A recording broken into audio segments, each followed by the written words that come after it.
Hello everyone, this is Sabiha Noor. Welcome back to our channel stage to excellence, जहां पर आपको BEd से related हर एक वीडियोस मिलते हैं। सो गाइस, आज का सेशन हमारा बहुत ही इंपॉर्टेंट है, जिसमें हम डिस्कस करेंगे concept and characteristics of diversity. इस सेशन में हम डिस्कस करेंगे कि डाइवर्सिटी क्या होता है, what is diversity. Also we will discuss types of diversity, okay, जिसमें हम मेनली कवर करेंगे 3 टाइप के डाइवर्सिटी। सबसे पहला linguistic diversity, second is regional diversity and third will be religious diversity. Okay, so आज हम इस सेशन में फिलहाल कवर करने वाले हैं लिंग्विस्टिक डाइवर्सिटी के बारे में, और आने वाले सेशन में हम बाकी के 2 टाइप्स के डाइवर्सिटी भी कवर करेंगे, और उसी के साथ साथ हम challenges and role of education भी कवर करेंगे। सो उम्मीद करती हूँ आपको इस सेशन पसंद आएगा, और इस सेशन के साथ जुड़े रहिएगा। बहुत ही ज़्यादा ब्यूटीफुल इन्फॉर्मेशन आपको मिलने वाली है। सो अगर आपको ये वीडियो पसंद आता है तो लाइक, शेयर और सब्सक्राइब ज़रूर कर देना। So without wasting any time, let's get started. So सबसे पहले हम समझेंगे कि डाइवर्सिटी का मतलब क्या होता है। Now, as we all know, India is a country of diversity. क्यों ऐसा कहा जाता है? There is a reason behind it, because हम बहुत सारे लोग हैं इंडिया में, और सब एक दूसरे से यूनिक है, डिफरेंट है ना। सब लोग डिफरेंट है। क्यों? क्योंकि सबके रिलीजन अलग अलग है। सबके रिलीजन अलग है तो सबका जो है फूड हैबिट्स अलग अलग है, लाइफस्टाइल अलग अलग है, सब लोगों के बिलीव्स अलग अलग है, सब अलग अलग बैकग्राउंड से बिलोंग करते हैं, लेकिन फिर भी हम सब एक साथ प्यार मोहब्बत से रहते हैं, राइट। सो बस इसी को कहा जाता है diversity. Clear? Diversity is the assortment of people who bring a variety of backgrounds, styles and beliefs as asset to the groups and organization which they interact with. एक एग्जाम्पल से मैं आपको समझाना चाहूँगी कि एक क्लासरूम है। अब उसमें जितने भी स्टूडेंट्स हैं, ऐसा ज़रूरी तो नहीं है वो सब एक ही जगह से बिलोंग करते हों। Of course not. हो सकता है कोई हिंदू हो, कोई क्रिश्चियन हो, कोई मुस्लिम हो, तो सबके रिलीजन अलग अलग है, तो सबका फूड स्टाइल अलग होगा, लाइफ स्टाइल अलग अलग होगा, सब अलग अलग बैकग्राउंड से बिलोंग करते हैं, सबका ग्रीट करने का स्टाइल, सबका जो है प्रे करने का स्टाइल, और जो है dress code, cultural practice, rituals, सब कुछ अलग अलग होंगे या नहीं होंगे? ऑफ कोर्स होंगे। लेकिन फिर भी वो सब एक क्लासरूम में आपस में साथ में रहते हैं, इंटरैक्ट करते हैं।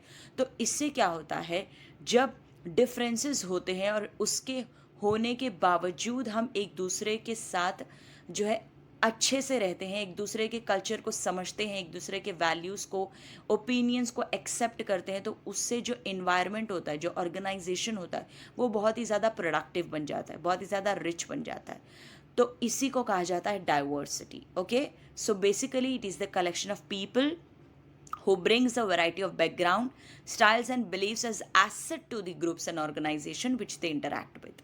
Clear? Now, there are various kinds of diversity such as linguistic, regional, religious, architectural, social, political, cultural, etc. अब डाइवर्सिटी के बहुत सारे अलग अलग टाइप्स हैं। इस सेशन में हम फोकस करेंगे लिंग्विस्टिक डाइवर्सिटी पर, and regional and religious diversity हम डिस्कस करेंगे नेक्स्ट सेशन में। अब ये नाम से ही आपको समझ में आ गया होगा कि इसका मीनिंग क्या है।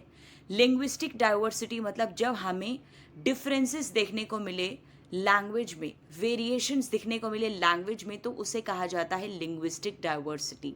Okay, now language is a rich and powerful vehicle of expression, creating a sense of unity among the people speaking it. अब लैंग्वेज बहुत ही इंपॉर्टेंट टूल होता है कम्युनिकेट करने के लिए, ओके, जिससे हम खुद के आइडियाज़ को, फीलिंग्स को, इमोशंस को एक्सप्रेस करते हैं। लैंग्वेज के बिना कम्युनिकेट करना इम्पॉसिबल है ना। तो लैंग्वेज का होना बहुत ज़रूरी है। अब ये आप वीडियो देख रहे हो, क्यों देख रहे हो? क्योंकि ये वीडियो में बोली जाने वाली लैंग्वेज आपको समझ में आ रही है। अगर नहीं समझ में आती तो हो सकता है आप बैक करके कोई और वीडियो देखते, है ना। लेकिन आप ये वीडियो देख रहे हो क्योंकि इसमें बोली जाने वाली लैंग्वेज आपको समझ में आ रही है, आप कनेक्टेड फील कर रहे हो, ठीक है, आपको समझ में आ रही है बात क्लियरली, इसलिए आप देख रहे हो। तो इसी तरीके से जब हमारी मदर टंग भी कोई बोलता है तो हम उससे ऑन द स्पॉट कनेक्ट कर पाते हैं, रैदर देन ऐसे पर्सन से जो कोई और लैंग्वेज में बात कर रहा है जो हमें नहीं समझ में आ रही, तो हम उससे ज़्यादा कनेक्ट नहीं कर पाते। लेकिन हम वो पर्सन से on the spot connected feel करते हैं जो हमारी मदर टंग में बात करता है, राइट? तो लैंग्वेज बहुत ही इंपॉर्टेंट रोल प्ले करता है एक इंडिविजुअल की लाइफ में। अब हमारी कंट्री में कोई भी ऐसी कॉमन लैंग्वेज नहीं है जो इंटायर नेशन बोलना जानता हो, okay? So India has a total of 122 major languages and 1599 other languages. और अगर मैं बात करूं अकॉर्डिंग टू 1971 सेंसस रिपोर्ट की, सो उसके हिसाब से there are total 1652 languages in India. तो ये काउंट आपको याद रखना है, ओके? बहुत ही इंपॉर्टेंट है। अब आपने हमारी करेंसी तो देखी होगी, ऑब्वियसली इंडियन करेंसी, तो उसके बैक साइड पे आप देखना काउंट करना 15 लैंग्वेजेस में प्रिंटेड होता है। आप इमेज में भी काउंट कर सकते हो, 15 अलग अलग लैंग्वेजेस में लिखा हुआ होता है, प्रिंटेड होता है। और फ्रंट साइड में 2 अलग अलग लैंग्वेजेस में प्रिंटेड होता है, मतलब हिंदी और इंग्लिश आपको देखने को मिलेगा। तो टोटल 17 लैंग्वेजेस तो आपको हमारी इंडियन करेंसी पर ही देखने को मिलेगी। Now Hindi in Devanagari script is recognized as the official language of the Indian Union by the Constitution. Okay? I repeat, official language. बहुत ही लोग ये समझते हैं कि हिंदी नेशनल लैंग्वेज है, बट नहीं। India does not have any national language. Hindi is the official language and English is the associate official language. Okay? I hope it's clear now. Next, in India, states have been organized on the basis of languages. One state, one language is the universal feature of almost every state. जो हमारा India है उसमें जो states को divide भी किया था वो सिर्फ और सिर्फ लैंग्वेज के बेसिस पे किया गया था कि ये ज़ुबान बोलने वाले लोग, ये लैंग्वेज बोलने वाले लोगों को ये स्टेट्स दिया जा रहा है, ठीक है? तो जो स्टेट्स भी दिया गया है, बांटा गया है, वो सिर्फ और सिर्फ लैंग्वेज के ही बेसिस पे दिया गया है। तो आप देखोगे कि एक स्टेट में एक ही ज़ुबान के बोलने वाले लोग जो है रहते हैं। वन स्टेट वन लैंग्वेज, ये क्या है? यूनिवर्सल फीचर है हर एक स्टेट का। जैसे कि फॉर एग्जांपल महाराष्ट्र में मेनली मराठी बोली जाती है, तो ये क्या है? लैंग्वेज है। तो एक स्टेट का एक लैंग्वेज, ऐसे ही अलग अलग स्टेट के अलग अलग लैंग्वेजेस हैं। I hope it's clear now. So basically linguism may be defined as the consciousness or the loyalty of the people speaking a common language in a particular area. एक area में कोई language common है तो वहाँ के रहने वाले लोग ऑब्वियसली वही लैंग्वेज बोलेंगे, तो उनका वो लैंग्वेज के प्रति क्या है? लॉयल्टी है, ठीक है? इसी को लिंग्विज्म कहा जाता है। क्लियर? अगर मैं बात करूँ एग्जाम्पल ऑफ लिंग्विस्टिक डाइवर्सिटी की, तो वो ये है, in Belgaum there is a power struggle between the Marathi and Kannada speaking people. Okay अब जो बेलगाम है वो फ़िलहाल बिलोंग करता है कर्नाटका को, लेकिन महाराष्ट्र के लोग ये क्लेम करते हैं कि बेलगाम जो है वो उनको बिलोंग करता है और वो उन्हें मिल जाना चाहिए। सो बेलगाम ये एक स्टेट है जो कि कर्नाटका और महाराष्ट्र के बॉर्डर पे बोल सकते हो, ये बॉर्डर पर है वो कर्नाटका और महाराष्ट्र के। और बेलगाम में रहने वाले लोग ही कुछ मराठी बोलते हैं, कुछ कन्नड़ा बोलते हैं, तो दोनों में ही लैंग्वेज को लेके बहुत ज़्यादा स्ट्रगल हो रहा है। और ये जो मैंने आपको केस बताया ये अभी भी सुप्रीम कोर्ट में चल ही रहा है, ठीक है? सो ये बेसिकली लैंग्वेज की वजह से हो रहा है, ये जो भी लड़ाई है ये सब लैंग्वेज की वजह से हो रही है। सो इसी को कहा जाता है linguistic diversity. Clear?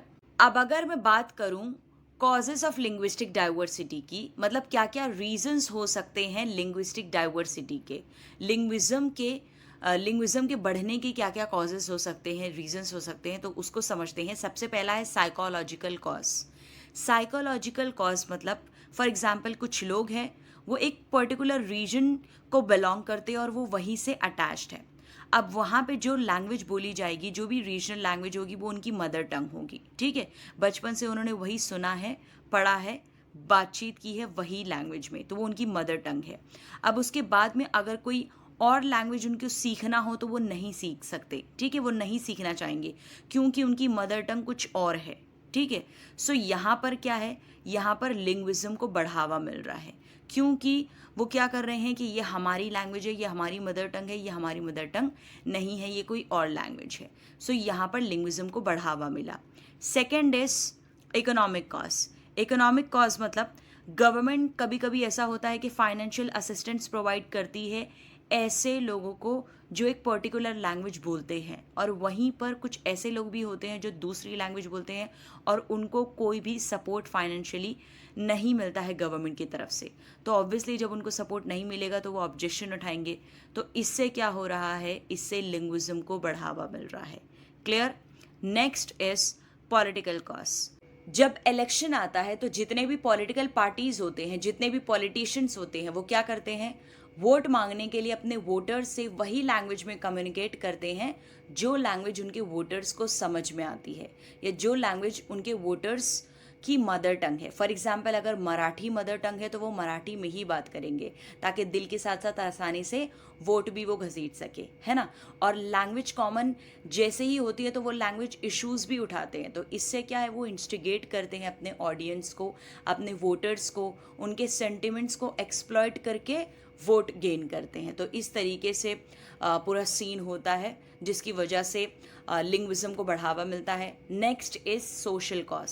Social cause मतलब जब फॉर एग्जांपल जब हमें इंडिया को डिसाइड करना था नेशनल लैंग्वेज, और जब हिंदी को नेशनल लैंग्वेज रखा गया तो साउथ स्टेट्स ने एक्सेप्ट नहीं किया। ठीक है, ये चीज़ साउथ ने एक्सेप्ट नहीं की। उनको साउथ स्टेट्स को लगा कि ये उन पर इम्पोज किया जा रहा है, फोर्सफुली डाला जा रहा है। ठीक है, सो इससे क्या हुआ, लिंग्विज्म को बढ़ावा मिला यहाँ भी। Next is geographical cause.